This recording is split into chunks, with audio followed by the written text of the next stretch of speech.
ഭക്തരെ, നിങ്ങളുടെ കാലിന് മുറിവേൽക്കുമ്പോൾ നിങ്ങൾ ശ്രദ്ധയോടെ നടക്കാൻ പഠിക്കുന്നു. മുറിവേറ്റത് ഹൃദയത്തിനാണെങ്കിൽ നിങ്ങൾ വിവേകത്തോടെ ജീവിക്കാൻ പഠിക്കുന്നു. നിങ്ങളെ ഉപദേശിക്കാൻ ആർക്കും കഴിയും, എന്നാൽ നിങ്ങളെ കേൾക്കാൻ ഒരു മനസ്സുണ്ടാകണം. അത് നിങ്ങളെ മനസ്സിലാക്കിയവർക്കേ കഴിയൂ.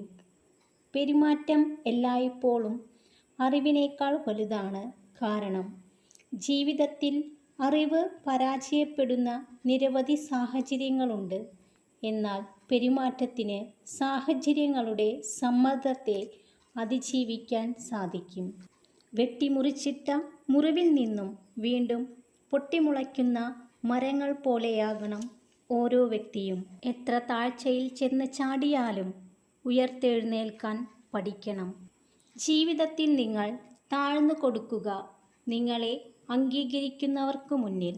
എന്നാൽ അഹങ്കരിക്കുന്നവർക്ക് മുന്നിൽ തല ഉയർത്തിപ്പിടിച്ചു തന്നെ വേണം നിൽക്കാൻ. ആവശ്യത്തിലധികം ലഭിച്ചാൽ ഭാഗ്യം, എന്നിട്ടും കരയുന്നുവെങ്കിൽ നിർഭാഗ്യം. ഉള്ളതിൽ സന്തോഷിച്ചാൽ സൗഭാഗ്യം. നിങ്ങളുടെ വാക്കുകൾ എപ്പോഴും മനോഹരമായി ഉപയോഗിക്കുക. ആളുകൾ മുഖം മറന്നേക്കാം, പക്ഷേ വാക്കുകൾ മറക്കില്ല. നിങ്ങൾ ചെയ്യുന്ന ഒരു നല്ല കാര്യവും വെറുതെയാവില്ല. അത് എപ്പോഴും ഏതെങ്കിലും രൂപത്തിൽ തിരികെ വരും. ശ്വാസം നിലച്ചാൽ മനുഷ്യനില്ല, അതുപോലെ തന്നെയാണ് വിശ്വാസം നിലച്ചാൽ ബന്ധങ്ങളും ഇല്ല. മനസ്സിലെ വേദനകൾ പലപ്പോഴും മനുഷ്യനെ മൗനം പാലിക്കാൻ പഠിപ്പിക്കുന്നു. മാലിന്യം നിറഞ്ഞ മനസ്സിൽ നിന്ന് മാലിന്യം നിറഞ്ഞ വാക്കുകൾ മാത്രമേ പുറത്തു വരൂ.